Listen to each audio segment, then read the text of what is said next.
Hi everyone, welcome to tip 9. So I am doing my top 10 tips of conceiving and getting pregnant for everybody, but also for people that struggled with infertility like I did for numerous years. So if you haven't watched tips 1 to 8, please go and watch them. So that's been very practical, we've talked about diet, we've talked about getting to know your body, your system, sleep, exercise, stress, all of those things. So the last two ones are, well, the last three ones really, because I've spoken to you about stress yesterday. So the last three ones are things that you need to implement, so to make small changes. And if you've watched tips 1 to 8, you'll know I'm all about making small, manageable, sustainable changes. So the tip for today is to work on and don't forget your relationship. And I talk about relationships quite a lot because it's something that really affected me. So me and my husband have been together nearly 11 years, and we struggled to get pregnant. We went through IVF, we had miscarriages, we just got married and started IVF literally like a few days later.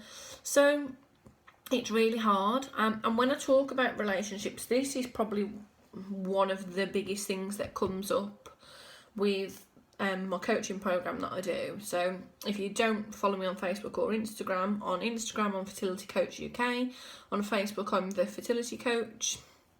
So relationships is something that takes up a huge amount of time in the coaching programs, because we don't just mean with our spouse. Relationships are friends, families, co-workers, the people that we're around all day, every day, and the impact that has on us. And so first of all, we'll talk about a spouse. So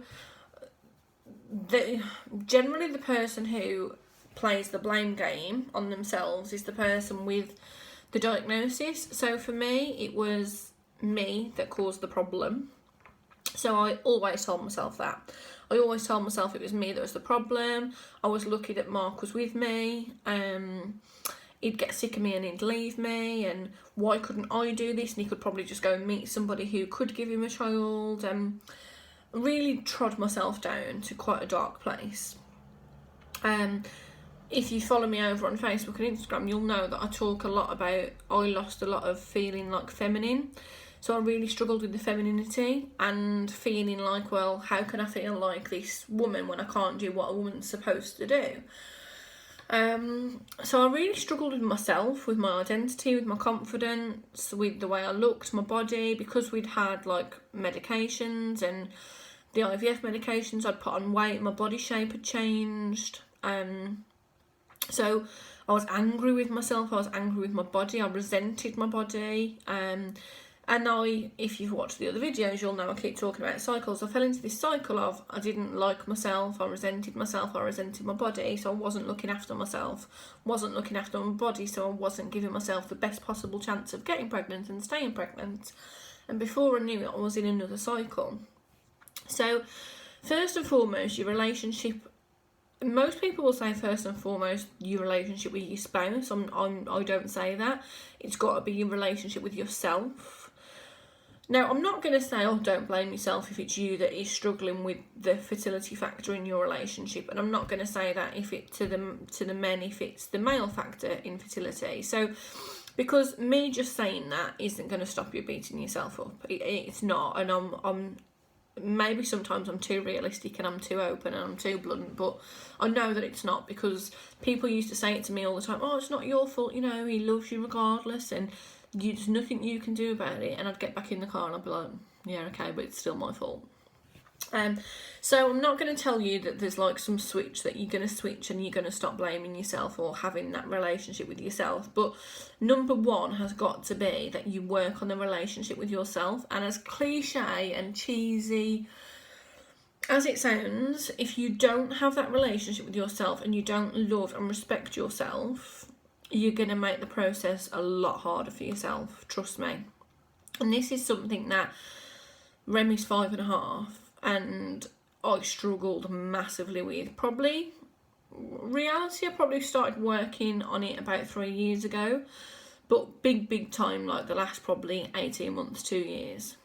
So work on the relationship with yourself first and foremost. Now, sometimes it can be a really hard thing because we have to be quite open and honest. Sorry, I'm just having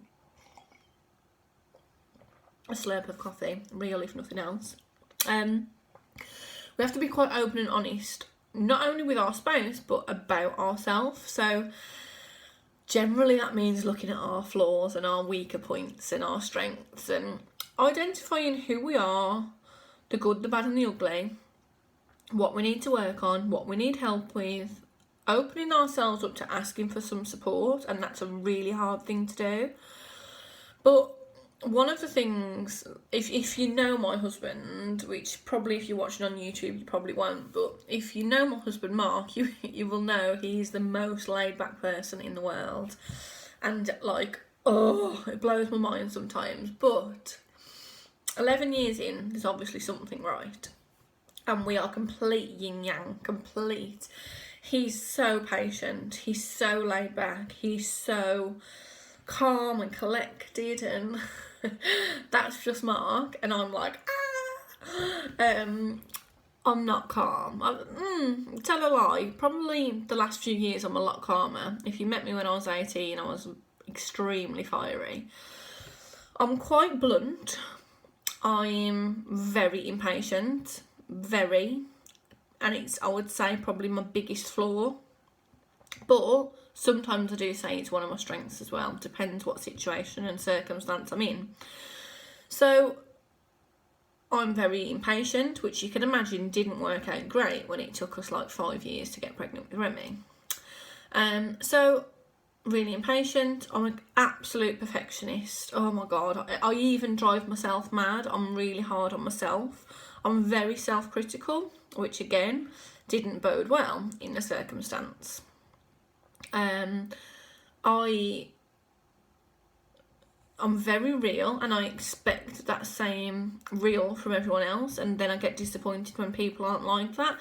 And I had to learn when I was really looking at myself that isn't, I've got to stop that, because sometimes people aren't that real because maybe they haven't got something good to say about you and they want to hold it back, or some people maybe just aren't as comfortable talking about things as you. So it's hard, and it's hard to open yourself up and take out those things. And again, you're not going to click a switch and those bad things are going to go away, but it's going to learn how to channel them. So I am impatient.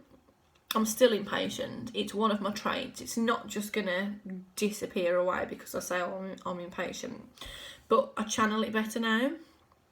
I think I control it better. I put it into the things that it's okay with. So I put it into work. And I know myself so much better now. So I know if things get too much, best thing for me to do is put my headphones on and go for a walk and just get away from everything, because I've got an office at home and I can get in my own head way too much.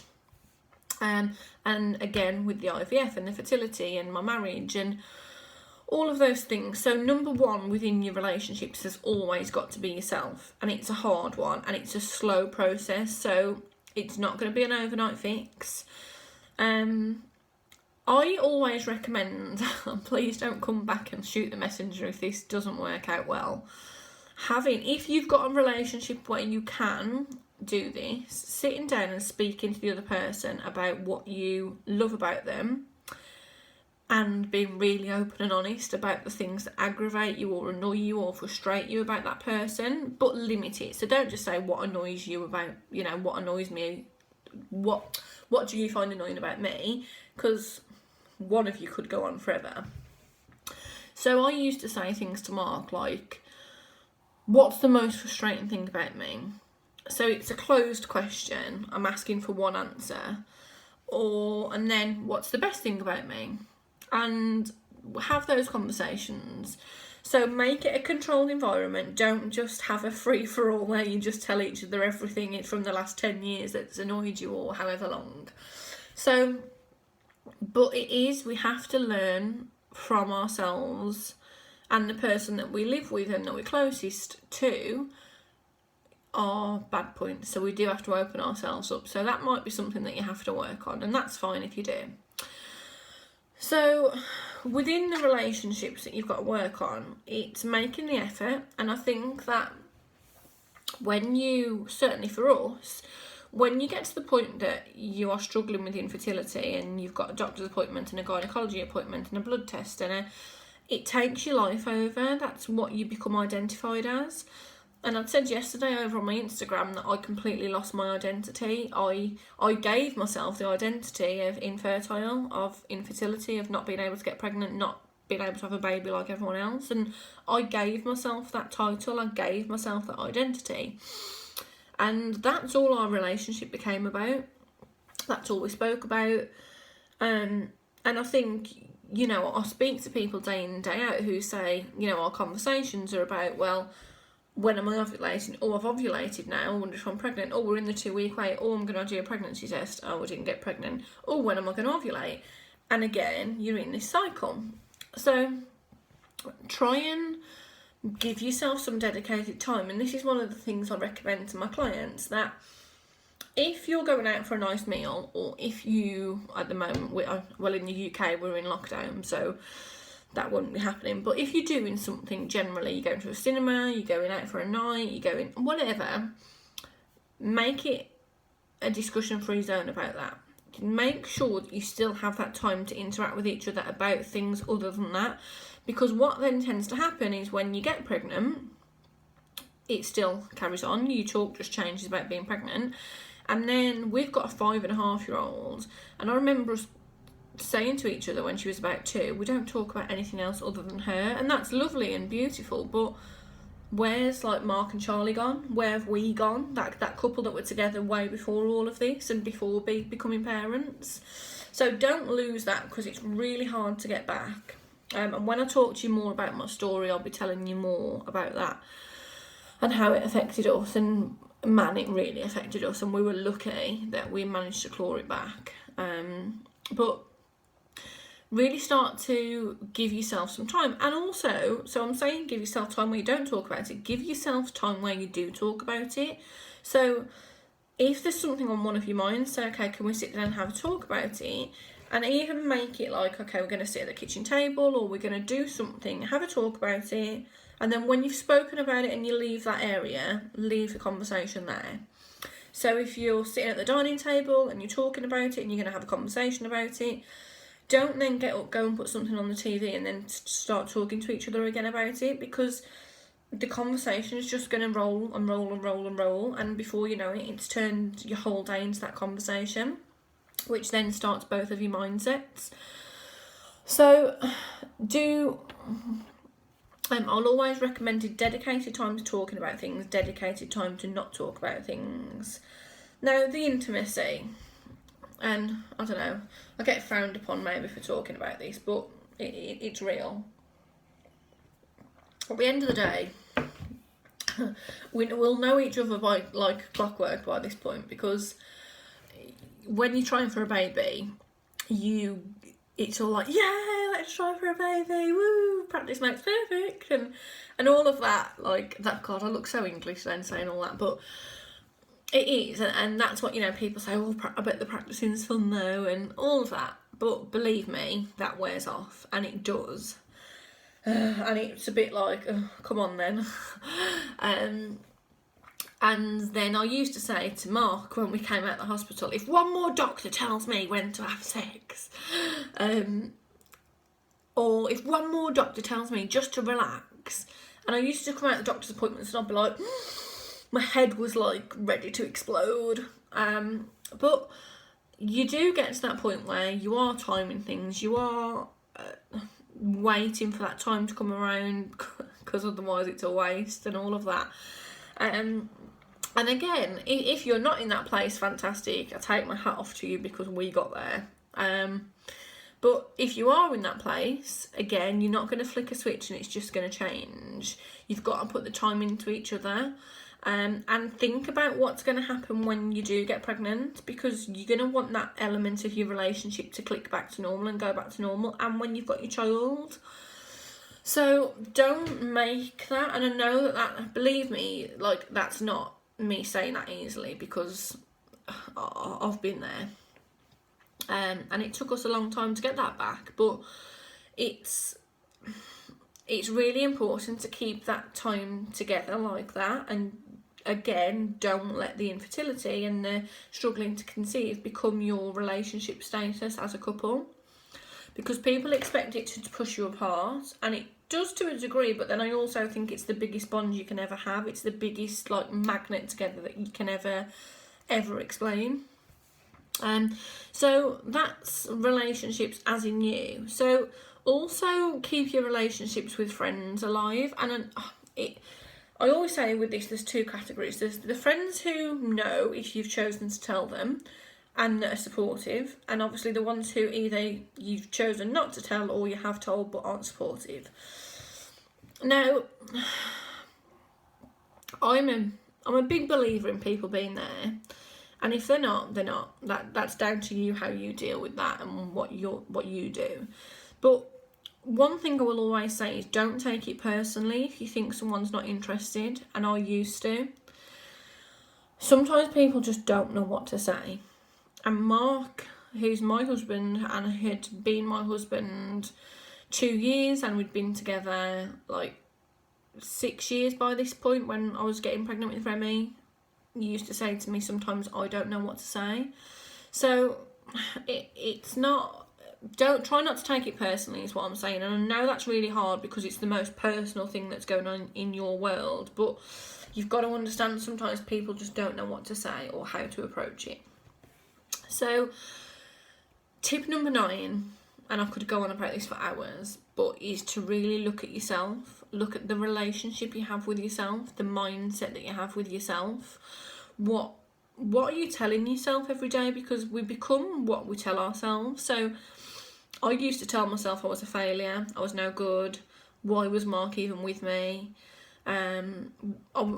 something must have been wrong with me, karma was getting me back for something, I must have done something dreadful previously, I just wasn't meant to be a mum and I had to accept it, why was I making it so hard on myself not to accept it? And these were the things I was telling myself every single day.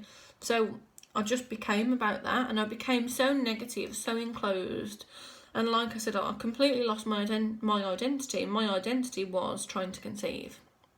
So tomorrow's tip is about mindset and how when you make that shift, your life will just change. Because that's what happened for me, and that will then lead us on to what changed for me. So if you haven't watched tips 1 to 8, watch those. Today's tip 9, so working on yourself, your relationship with you, work on your relationship with your spouse as well. And also get your spouse to do this, work on their relationship with themselves. Because when you both work on the relationship with yourselves, automatically the relationships you have with each other will become better, and it will benefit you both. So if this is helping you, subscribe, like, give me some comments on what else you would like to hear about or discuss. And like I say, if you don't follow me over on Facebook and Instagram, head over, and I will see you there.